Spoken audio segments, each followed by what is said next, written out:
Alors il y a une très grande tentation, et d'ailleurs l'argument est recevable. Je ne sais pas si ça fonctionne, mais en tout cas l'argument est recevable.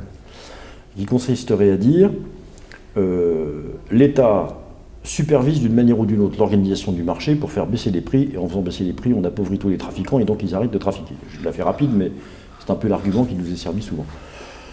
Je ne crois pas du tout à cet argument. D'une certaine manière, je fais confiance, avec tous les guillemets du monde, aux trafiquants pour réorganiser les marchés de telle sorte qu'ils regagnent très vite de l'argent autrement, y compris en imprimant dans les produits qu'ils vendent une évolution telle que les substances toxiques étant renforcées, ils fourniraient des psychotropes bien plus efficaces que les produits qui seraient entre guillemets autorisés ou surveillés, et on sait très bien que c'est le taux de tétrahydrocannabinol dans le cannabis par exemple qui fait la richesse, si j'ose dire les choses ainsi, de ce produit.